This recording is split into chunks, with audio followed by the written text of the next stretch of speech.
Good morning विद्यार्थी. आज आपण आपल्या सभोवताली रोज नवीन नवीन आवाज ऐकत असतो. सकाळी उठलं की आईचा आरडाओरडा चालू होतो. खूप बाळाचे शाळेला जायचे, कोंबड्याचा आरडा, गाड्यांचे आवाज, शाळेतील बसचा आवाज, शाळेत आल्यानंतर घंटेचा आवाज, प्रार्थनेचा आवाज आणि या सगळ्यांचा आवाज आपल्या कानामध्ये पडत असतो. या या या आवाजालाच आपण शास्त्रीय भाषेत ध्वनी असे म्हणतो.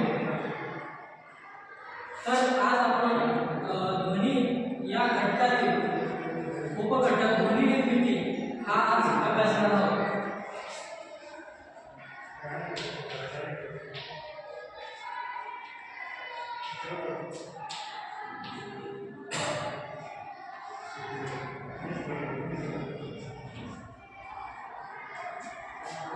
ध्वनी निर्मिती.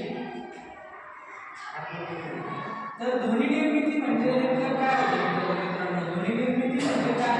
तर ध्वनी दोन एखाद्या वस्तू एकमेकाला आदळल्या किंवा त्याच्यातून एक कंपन तयार होतात आणि त्यातून एक आवाज निर्माण होतो, त्याला आपण ध्वनी असे म्हणतो. आता माझ्याकडे हे दोन हात जर मी असे आदळले तर याच्यानंतर काय झालं? याच्यामध्ये एक कंपन तयार झाली आणि या कंपनामुळेच काय झालं? ध्वनी निर्मिती झाली.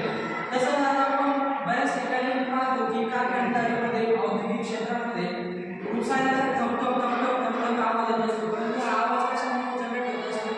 तर एका वस्तूचं दुसऱ्या वस्तूशी झालेलं घर्षण किंवा त्याच दोघींचं एकमेकांना कॉम्बिनेशन झाल्यामुळं त्याच्यातून ध्वनी निर्माण होत असते.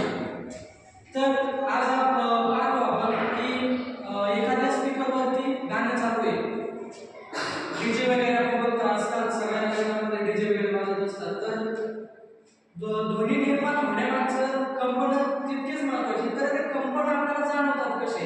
ठीक आहे, मी तुम्हाला हाताचं उदाहरण सांगितलंय, परंतु हाताच्या उदाहरणाबरोबर डीजेचे उदाहरण घेऊ आपण. त्याचा जो स्पीकर असतो त्या स्पीकरचा म्हणजे खूप कर्कश असा आवाज असतो आणि त्या ध्वनी कसा जाणवतो आपल्याला? तर त्याच्या स्पीकरवरती आपण जर हात ठेवला तर आपल्याला एवढे खूप सारे कंपन जाणवतात. तर ध्वनी निर्मिती होण्यासाठी दोन वस्तूमध्ये कंपन होणे गरजेचं असतं, त्यामुळे ध्वनी निर्माण होतो. तर आज आपण अशा प्रकारे ध्वनी निर्मिती कशी झाली, कशी होते ते आपण पाहिले.